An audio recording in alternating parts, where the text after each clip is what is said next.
I want to congratulate you and We the World on the 20th anniversary of 11 days of global unity. Together, you, me, and we can create a better world and have fun doing it.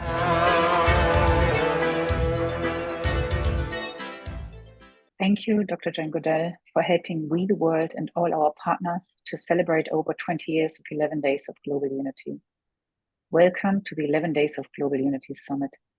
From September 11th to September 21st, which is the United Nations International Day of Peace. The 11 Days of Global Unity Summit features visionary leaders and activists, profound dialogues, and bold calls to action. Thank you for joining us. The 11 Days of Global Unity Summit is produced by We the World, a global coalition-building nonprofit organization based in New York City and founded in 1998 by Rick Ulrick.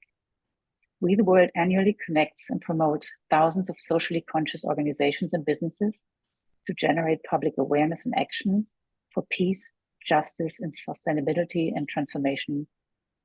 You can take action and support the work of We the World by going to we.net. My name is Birgit Ben-Levi, and I'm the Director of Strategic Engagement and International Outreach for We the World. Today's 11 Days Summit panel is on the theme of peace for the International Day of Peace. To watch any of the 11 Days Summit broadcasts, you can register for free by going to 11daysofglobalunity.org. 11 is a numeral and 11daysofglobalunity.org. Thank you so much. Now let's bring in our host, Rick Ulrick. Rick is the founder of We the World at we.net and the co-creator of 11 Days of Global Unity. Welcome to the broadcast, Rick Ulrick. Thank you so much, Birgit, and thank you all so much for joining us. Welcome to the 11 Days of Global Unity Summit. Well, we're living at a time when we see an expansion of a culture of us versus them, intolerance and polarization, which is draining the human spirit that we need to address our greatest global challenges.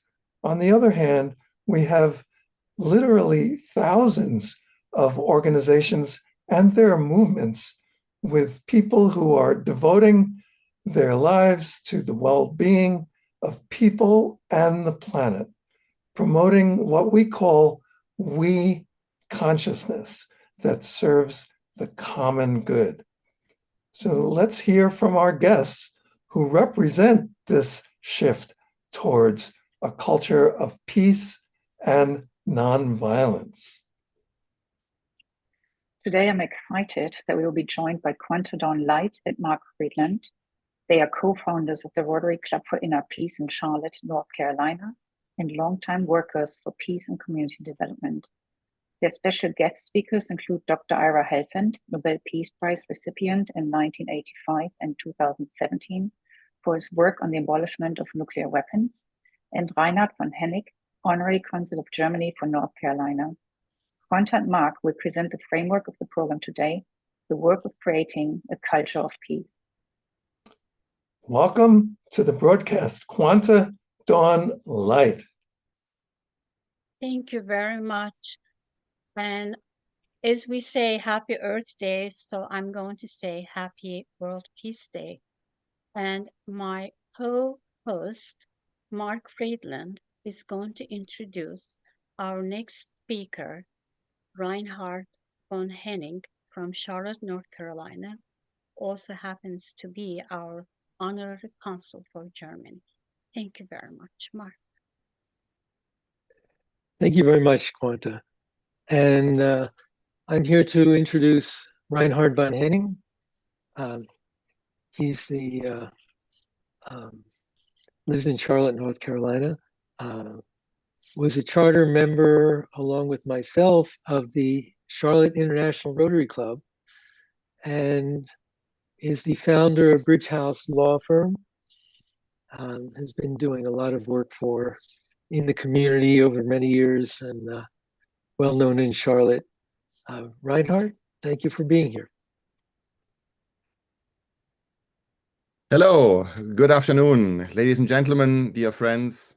First of all, Thank you. Thank you for inviting me to participate today at this International Day of Peace. Thank you, Marc, for the kind words of introduction, and thank you, Quanta, for reaching out to me to be with you today. It's an honor to join today on this day designated by United Nations as International Day of Peace, a day devoted to strengthening the ideals of peace, both among nations and people. As a German Honorary Consul, I am very mindful. I stand here mindful of our German history. My country, Germany, knows too well what devastation means after peace is lost. Twice in the last century, the world was brought to brink of wars that all began in Europe. But we also know what is possible when peace is restored, but also nurtured, because just to restore it, it doesn't mean that it's there. It needs to be nurtured. I've seen a personal lesson on peace and transformation when I was a Rotary exchange student. I spent time in Johannesburg. The country of South Africa was still under apartheid, and Nelson Mandela was still imprisoned in Robben Island. I lived in a society marked by separation, separate schools, separate buses, separate park benches. But I also saw sparks of imagination, sparks of courage, and people who dared to imagine that there is a future possible and that this future could be very different. Let's pause and reflect on a quote from Nelson Mandela. Courage is not the absence of fear. It is inspiring others to move beyond it. Courage is not the absence of fear. It's inspiring others to move beyond it. Let's take a moment to think when in your life you feared something. Fear was present. Was it in a community decision? Was it in a relationship? Was it in a workplace? But someone's courage brought something forward. It was someone who spoke up. Maybe it was you who had to speak up. Peace building also means to get over your fear, the fear of being singled out for your initiative. Peace building requires one person to step forward and say, yes, let's move beyond that stage where we are right now. I've seen South African peaceful transition when I was back in Germany, but it reminds me that this is one of the great miracles where systems change, injustice can be changed to justice, and all of that without running into the risk of a civil war. Germany experienced its very own miracle. The miracle of peaceful change between the systems between East and West. On November 9, 1989, I stood with friends and fellow students in front and later on top of the Berlin Wall. The Berlin Wall, one of the most visible points of division between systems, countries, nations, ideas, ideologies. The Berlin Wall came down and I was there and I felt peace. Within 1 year, East and West Germany were joined together as one country. Not through violence, but through dialogue, courage, and the imagination, the shared vision of people getting together to develop an idea what a better future could be.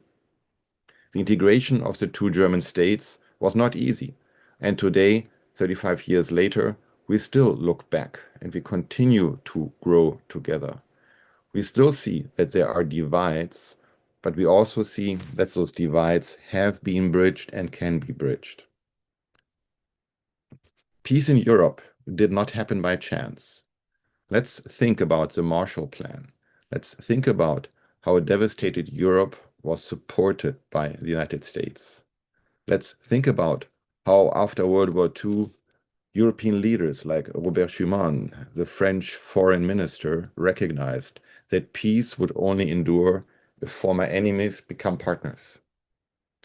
He proposed pooling coal and steel production together between France and Germany, two countries who were fighting not so long before that.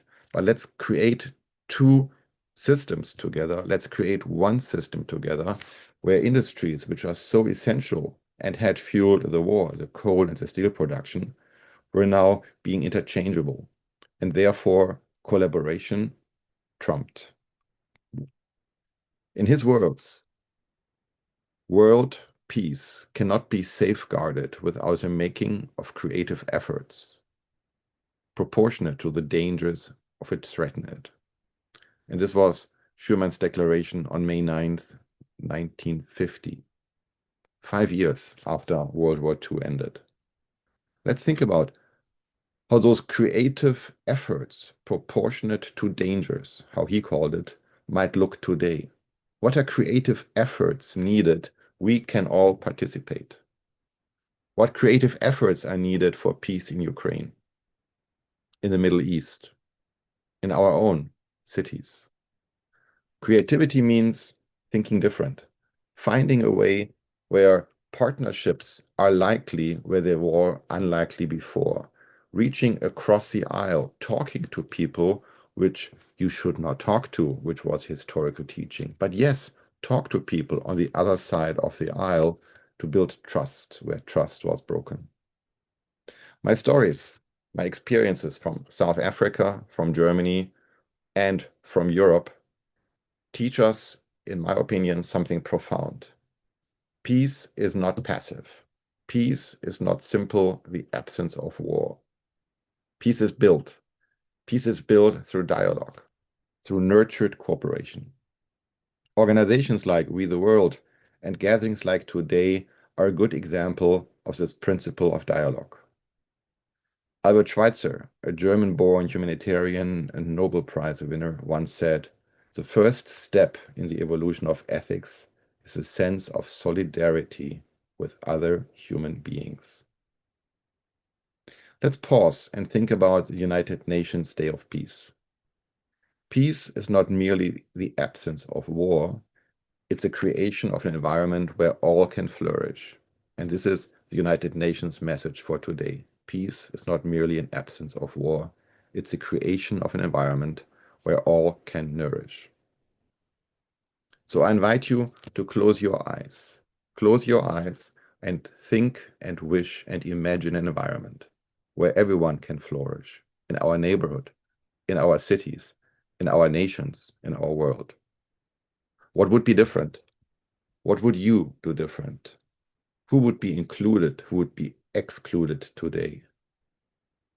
Which one step could you take today, this month, to bring this vision to reality? Let us carry forward the ability to build bridges. Let's support Rotarian initiatives around the world.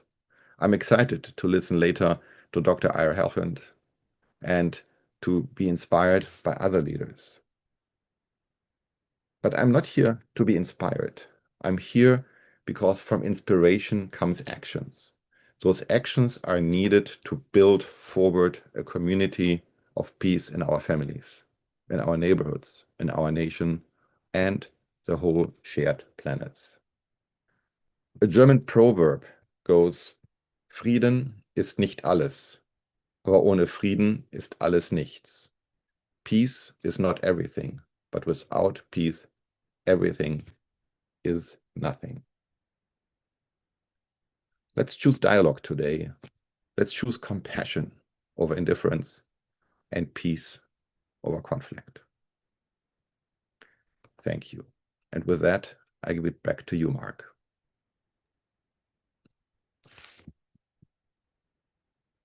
Thank you very much, Reinhard. That powerful, wonderful, inspiring, and action-oriented presentation. And now I will introduce Dr. Helfand, with whom I work through Rotary about the abolishment of nuclear weapons. And as we know, without without the fear of being annihilated at a global level, we cannot really have true peace. So thank you so much, Dr. Helfand, for receiving twice the Nobel Peace Prize for your efforts in 1985 and 2017. And I will let you speak to the rest of your presentation and your affiliations and your actions. Thank you so much. Thank you, Quanta. And thank you all for the opportunity to speak with you today on this International Day of Peace about what is, I think, unquestionably the greatest threat to peace that we face today. You know, we are consumed with the conflicts which are going on currently in the world appropriately. We worry about what's happening in Gaza and Ukraine, in several areas of Africa, Sudan, Darfur, Congo, Tigray. But we tend to forget the overwhelming threat posed by nuclear weapons. It wasn't always like this. You know, back in the 1980s, everyone was acutely aware of the fact that nuclear war could take place, and that if it did, it would be a catastrophe for the entire of humanity. But when the Cold War ended in 1990, we all began to deny the possibility that nuclear war could happen. The world was safer when the Cold War ended than it had been just before. But the problem didn't go away. The weapons didn't go away. There were still thousands of nuclear warheads waiting for the international situation to get bad again. And it has, in dramatic fashion, such that, you know, experts like former US Defense Secretary William Perry have been warning us for 7 years now that we are closer to nuclear war than we have ever been, closer than we were during the Cold War. He first articulated that assessment back in 2018. 4 years before the second Russian invasion of Ukraine. And since that invasion and the flood of explicit nuclear threats that have flowed from the Kremlin since then, the situation in the world has gotten even more dangerous. Relations between NATO, the United States on the one hand, Russia on the other, are the worst they've been since the end of the Cold War. But there are other factors as well. Relations between the United States and China are the worst they've been since the 1970s. India and Pakistan, two nuclear-armed nations, fought a war this year. The situation in the Middle East has taken a dramatic turn for the worse with regards to nuclear weapons, with the bombing of the Iranian nuclear facilities by Israel and the United States. And conditions in the Korean Peninsula remain extraordinarily tense. All told, so far this year, 5 of the 9 countries which have nuclear weapons have been engaged in warfare. And any one of these conflicts could have escalated to a large-scale nuclear war. So it is time for us to end our state of denial and to accept that the danger of nuclear war is real and must be confronted. And in view of that, I want to remind us for a few minutes of what that would look like. Because even as we have tended to put the whole danger of nuclear war out of mind, we have forgotten what will happen if nuclear weapons are used. We've just gone through the 80th anniversary of Hiroshima and Nagasaki bombings. And at that time, many of us saw images of what the nuclear weapons used against those cities did. There were very powerful warnings about the power of these weapons. But what we must really understand is that Hiroshima and Nagasaki do not begin to prepare us for what will happen if nuclear weapons are used again today. Because the bomb that destroyed Hiroshima was 15 kilotons, 15,000 tons of TNT. Most of the weapons in the US and Russian arsenal today are between 100 and 800 kilotons, 6 to 50 times more powerful than the bomb that destroyed Hiroshima. And if there is a war between the United States and Russia, it will not be one bomb on one city. It's going to be many bombs on many cities. I like to use a model to help us understand what this destruction would look like. We don't know the exact targeting strategy of either the United States or Russia, but it is generally assumed that a major target city like Moscow or New York, or if China were involved in the war, Beijing, a major target city would see 10 to 15, perhaps more nuclear weapons targeted on it. It's hard to describe all of these bombs going off at once. So the model of a single very large explosion is a little bit easier for us to understand. The megatonnage that I'm going to describe in this model is a little bit greater than we expect would hit these cities. The destruction that I'm going to describe is an underestimate. Within a thousandth of a second, a fireball would form, reaching out for 2 miles in every direction, 4 miles across. Within this entire area, everything would be vaporized. To a distance of 4 miles in every direction, the explosion would generate winds greater than 600 miles per hour. To a distance of 6 miles in every direction, the heat would be so intense that automobiles would melt. And to a distance of 16 miles in every direction, the heat would still be so intense that everything flammable would burn. Paper, cloth, gasoline, heating oil, plastic, wood, it would all ignite. And you'd get hundreds of thousands of fires, which over the next half hour would join together into a giant firestorm, 32 miles across, covering over 800 square miles. Within this entire area, the temperature would rise to 1400 degrees Fahrenheit.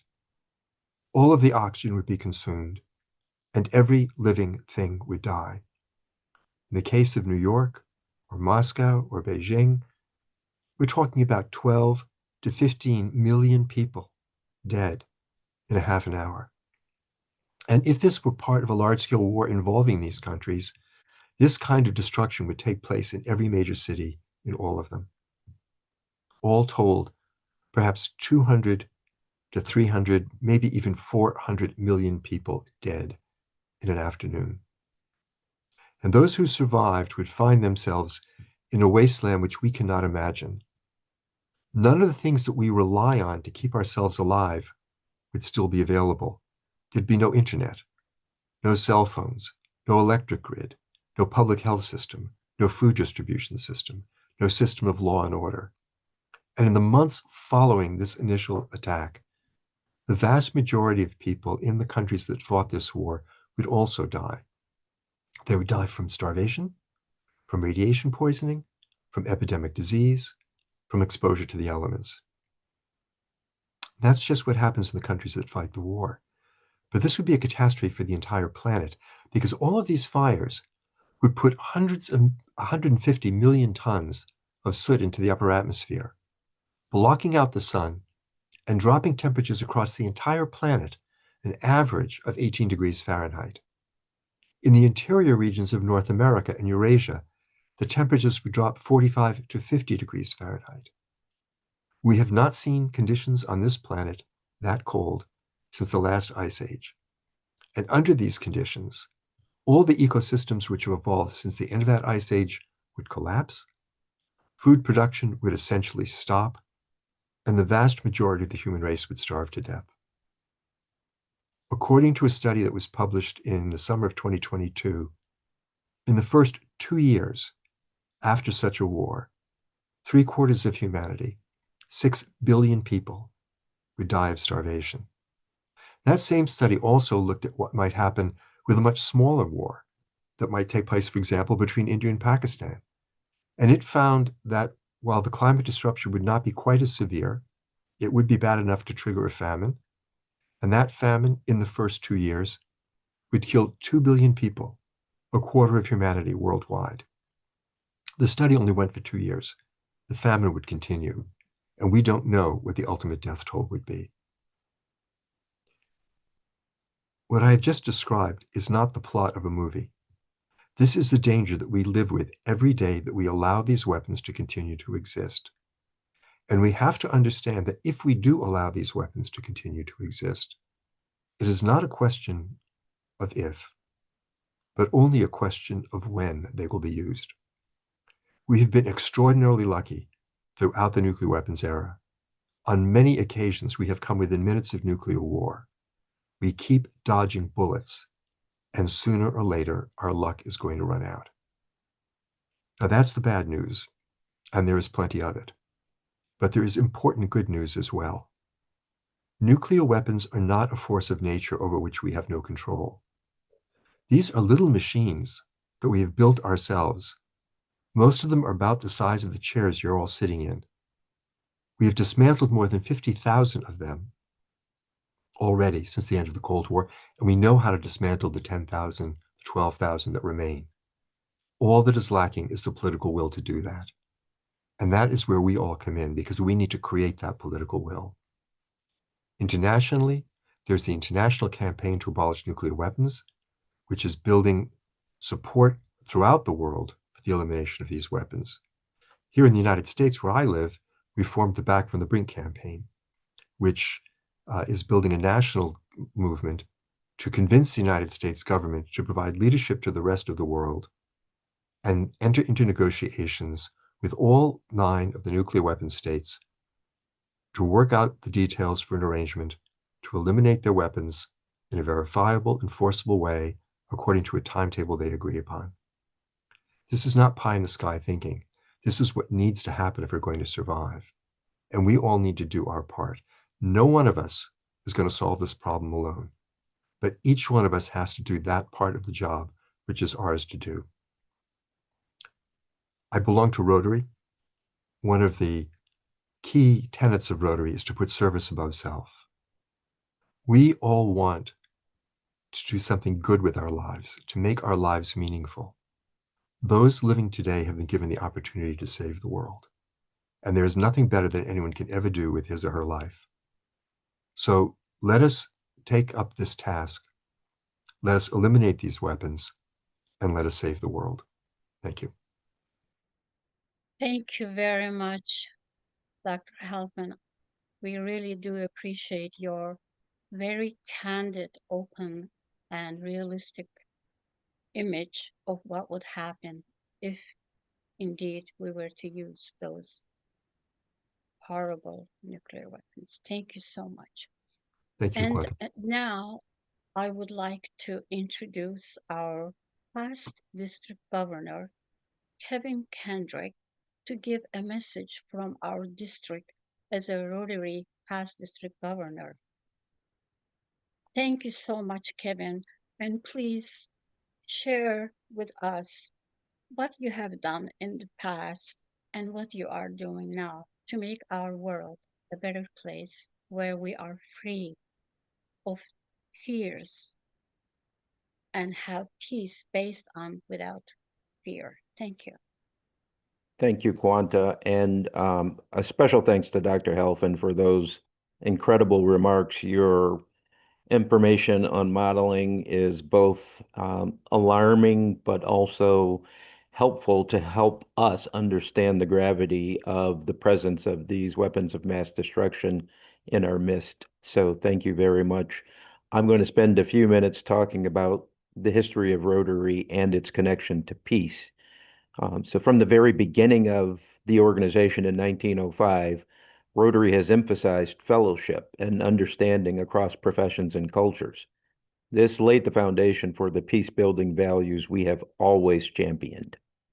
In 1914, as war clouds were gathering over Europe, Rotarians from the Hamilton, Ontario Club in Canada proposed a resolution before members of that convention urging Rotary International to lend its influence to the maintenance of peace among the nations of the world. Delegates at the convention agreed and passed this resolution only weeks before the start of what would become known as the First World War. After World War I, Rotary promoted international goodwill as a way to prevent future conflicts. The idea of peace through service became a recurring theme. In 1921, Rotarians met in Edinburgh, Scotland, for the first convention outside of the United States. And it was at that convention that the phrase advancement of peace and international goodwill was added to our Rotary International Constitution.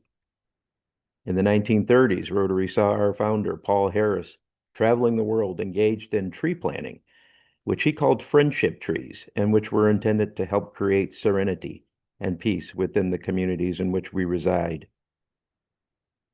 The years before the onset of the Second World War were troubling times for Rotary as we witnessed clubs being systematically shuttered due to persecution. Nonetheless, during the 1940s, Rotary clubs worldwide discussed how they could foster peace during and after the war. And in fact, in 1945, Rotary had a major role in the creation of the United Nations at the direct invitation of the United States State Department. Over 40 Rotary members participated in the San Francisco conference that drafted the UN Charter. Rotary's presence at the founding reflected its mission of promoting international cooperation and conflict prevention, as well as recognition of that from others. Rotary has a history of advocating for peace through education and exchanges, with some clubs embracing these concepts as early as the 1920s and 30s. This expanded greatly after World War II and provided young people opportunities to live abroad and develop mutual understanding. Our Rotary Foundation established scholarships beginning in 1947, which funded international study, including fields related to diplomacy, humanitarian work, and peace. In the 1960s, Rotary began educating children in high schools about our core values and principles, including peace building, in clubs we called Interact. Later in the 1960s, that concept was pursued at colleges and universities through clubs that we called Rotaract. Both Interact and Rotaract continue to this day, promoting the importance of building peace in ourselves and within our communities. And in 2002, we created dedicated Rotary Peace Fellowships at top universities around the world, including Duke UNC here in North Carolina, the University of Queensland in Australia, Marc University in Uganda, and our most recent one in Istanbul, Turkey. Since that time, we have trained more than 1,800 Peace Fellows from more than 140 nations. Clubs worldwide support peace initiatives both locally and globally, including those focused on promoting and encouraging dialogue across ethnic, political, and religious divides, those focused on refugee resettlement and support, those focused on trauma recovery for war-affected communities, and those focused on mediation training and community reconciliation efforts, all of which are issues that confront us currently. Rotary has 7 areas of focus, one of which is peace building and conflict prevention. We continue to see peace not as the absence of conflict, as you have heard, but as the presence of fairness, opportunity, and understanding, supported by projects in health, education, water, and economic development. Indeed, we recognize and accept the principle that until we have peace, true peace in our communities, our service projects will not succeed. In short, Rotary has been a peace-building organization for over a century through the United Nations, youth exchange, scholarships, and now the Peace Centers. It has consistently tied service to the goal of a more peaceful world. Peace is the common element in the universal sustainability, and as Rotarians, we view that as our most solemn obligation. Thank you very much.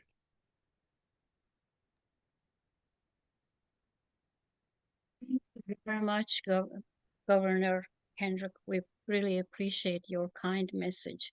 And now I'd like to introduce you to Ayla Volpe, who is a filmmaker of a documentary, You Can't Hold Spring Back. And she is going to be sharing a prayer for world peace with us. Thank you very much, Ayla. Hi, everybody. Thank you for allowing me to say a prayer for unity and peace. O thou kind Lord, thou hast created all humanity from the same stock.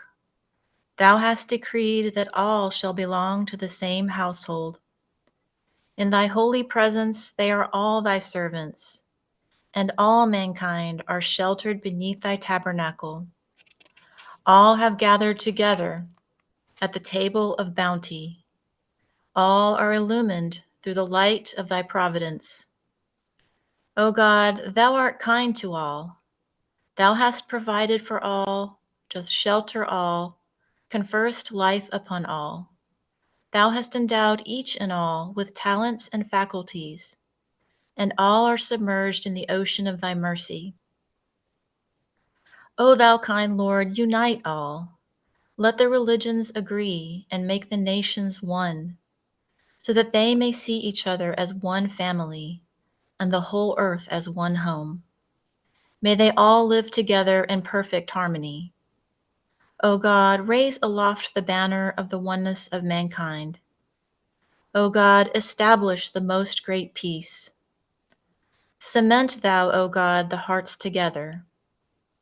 O thou kind Father God, gladden our hearts through the fragrance of thy love. Brighten our eyes through the light of thy guidance. Delight our ears with the melody of thy word, and shelter us all in the stronghold of thy providence. Thou art the mighty and powerful. Thou art the forgiving, and thou art the one who overlooketh the shortcomings of all mankind.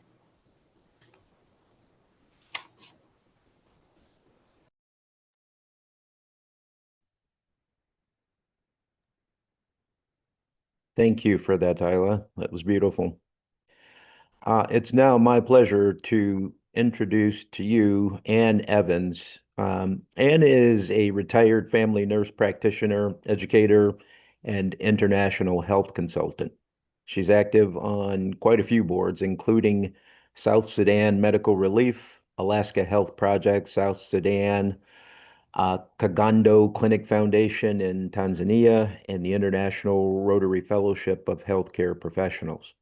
Ann is currently a member of the Charlotte International Rotary Club and actively involved in the pursuit of health and peace initiatives locally and around the world. Ann? Thank you, Kevin, for that introduction. I call myself a BUU, a Buddhist-leaning Unitarian Universalist, having practiced with a Soto Zen group in Chapel Hill and being president of the Zen group at the same time I was chairing the worship committee at the Unitarian Universalist Fellowship. But it seemed to me like a very good combination. In 1992, I had a sudden chest pain and ended up in the hospital, misdiagnosed, and was given exactly the opposite kind of treatment. I actually was bleeding and was put on a blood thinner. A few days later, one of the cardiology residents shared with me an article about 3 patients that they had killed doing exactly the same thing. I made it out of the hospital, and when I did, I packed a backpack and I flew across country to San Francisco. I spent a day in the Oakland Zen Center and then went to the Institute of Noetic Science meeting. And as I walked into the meeting, there were 2 people who I didn't know at the time had spent a year in private meditation with a Tibetan monk. And Joel was saying, who are your contemporary heroes? And I said, Thich Nhat Hanh and the Dalai Lama.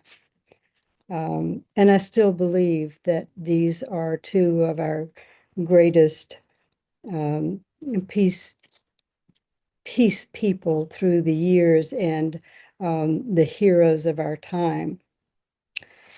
Thich Nhat Hanh tells the story of from a Vietnamese about the chickens that when they're born and they look alike, and so in order to be able to fight with each other, they paint their faces. And he says, putting colors on our own faces to make ourselves a stranger to our own brothers and sisters. We can only shoot others that are strangers. Real efforts from reconciliation arise when we see with the eyes of compassion. And that ability comes when we see clearly the nature of interbeing and the interpenetration of all things. In our lives, we may be lucky enough to know someone whose love extends to animals and plants. We may also know people who have, although they themselves live in a safe situation, realize that famine, disease, and oppression are destroying millions of people on earth and look for ways to help those who suffer. That's what led me to South Sudan, as I met someone whose whose life was devoted to working in South Sudan. And so I went and I had a bracelet on that said, "Make a difference." And when I got there, everywhere I looked was an opportunity to make a difference. I thought I was going for one visit to do some training with the national medical staff, but it ended up capturing me in a way that I couldn't let go. And so that's been now 15 years ago. I was there 3 years ago and I watched cataract surgery done. And I saw that within a few minutes, a person who had been blind for years could have those cataracts removed again and be able to see, and total transformation of their life. And these two American eye surgeons, one, Dr. Jeff Tabin, Professor Emeritus from Stanford University and co-founder of the Himalayan Cataract Project that now goes by the name of Cure Blindness Project. And the other was Dr. Lloyd Williams, who had just become the Director of Global Ophthalmology at Duke. And they started teaching me about eye disease and that 43 million people in the world are unnecessarily blind, that we can do something about it. I say at the cost of less than a good appetizer, we could relieve their blindness. And I remember standing there in the village thinking, well, I have work to do, because I have the work to do to see how we can create greater access to care, but also how can we create so that more people are aware of the needs of the world. And so Thich Nhat Hanh goes on to say, poverty and oppression bring war. In our times, every war involves all countries. The fate of every country is linked to the fate of all others. When will the chicks of the same mother hen remove the colors from their faces and recognize each other as brothers and sisters? The only way to end the danger is for each of us to do so and to say to others, I'm your brother, I'm your sister. We are all humankind and our life is one.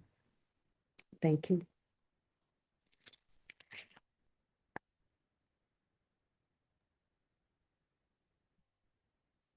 Thank you so much, Anne, for that powerful and inspiring message. Thank you so much. And now I'd like to invite my Rotarian colleague, Marc Friedland, speak about the Inner Peace Rotary Club, which he had envisioned 10 years ago. Thank you so much. Marc, please.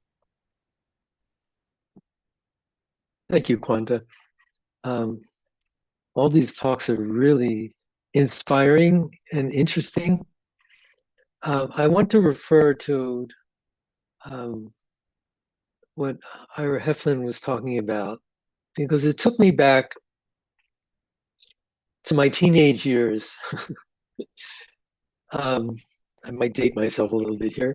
And I still recall to this day the night of the Cuban Missile Crisis. And I went to sleep that night worried about whether I would wake up in the morning, because there would have been a nuclear bomb dropped on my city. And I lived with that fear for all my teenage years. And somehow I got out of it because I was able to get in touch with a teacher and taught me yoga meditation. And through yoga meditation, I got my inner peace. And I realized that the way to overcome fear is to have hope. We have to have hope that there can be something better, that we can fix things, that this world can be a better place, that there's good in people. Even sometimes we don't believe it when it's hard to imagine, but there is good in people. And I traveled around the world for many years, finding that good in people. Recently, I had the opportunity to start this Rotary Club, with the help of Quanta and a few other people. And the idea of the Rotary Club of Inner Peace, it's to coincide with Rotary's mission of world peace. with the idea that it's very difficult, if not impossible, to have world peace without inner peace. That is, how can you expect to create world peace if you don't have your inner peace? And there's many ways that people find their inner peace. I'm not here to tell anybody how to find their inner peace. There are many ways. Whichever way you find your inner peace, that's great. But it's essential to have inner peace in order to have world peace. Because if we don't have inner peace, we're living in fear. What's one of the biggest fears? It comes from economic insecurity. Economic insecurity is one of the biggest causes of the or the biggest obstacles to world peace. And how can people who have economic insecurity find their inner peace? It's very difficult. So we try to make a world where people not only can find their inner peace, but can help to eliminate the obstacles to other people's inner peace. In Rotary, we tried to do that in many different ways. But I've talked to many Rotarians, and I said, we talk about service above self, but if we don't take care of the self, how can we do the service? That is, there's many people that will do service and work themselves to the point where they're not able to do service anymore. No, you have to take care of yourself. You have to find your inner peace. And so in our Rotary Club of Inner Peace, we try to encourage and support everybody who's not just a member of our club, but a member of any club of Rotary, and also to work in our communities to help people in our communities to find their inner peace. And then once we find our inner peace, as part of that, to help other people to find their inner peace, to help remove people's obstacles to inner peace. And many people are working around the world to help removing obstacles to inner peace. And we need to work in concert with all those people, as we're doing here with We the World, to try to help give hope to people that there is a way to overcome all the problems that we have in the world. There is a road to find inner peace and world peace at the same time, that the world can be a better place. And we can only achieve that by understanding that people are essentially good. If we think that people are bad, you'll never find inner peace, you'll never find world peace. We'll always be afraid of each other. No, we should spend time to try to communicate with each other. It's one of the things I like about Rotary. We have people of all different kinds of backgrounds, people of all different kinds of politics. We have all different kinds of people from different parts of the world, from all different economic spectrums, many different things. And when we all get together to support service above self, all those barriers get eliminated and we're all working together as human beings. And that's the spirit we need to see in the world, where we all recognize that we're all human beings just like each other. We all have the same problems. And ultimately we all have the same solutions. Instead of fighting against each other, we should all work together to help achieve all the things that we know that we can achieve, all the things that we know that humanity can achieve. Nobody can do it alone. If you think you're alone, you feel helpless. But there's a world community, and we should work together. And when we do that, we'll achieve great things. I want to thank everybody who's participated in this program today. I think we made a few steps ahead towards world peace and maybe a few steps towards inner peace. And let's keep moving together in the future. Thank you all very much. Nice to see you all. Thank you very much, everyone. We really appreciate your presence and your wisdom and wonderful messages that you have given for world peace. Now, I return the program to Rick and Birgit. Thank you. So this has been a wonderful, amazing, inspiring conversation. I am extremely humbled and I am in deep gratitude for each and every one of you and your wonderful messages. And thank you so much. May we have world peace and may you have inner peace. Thank you.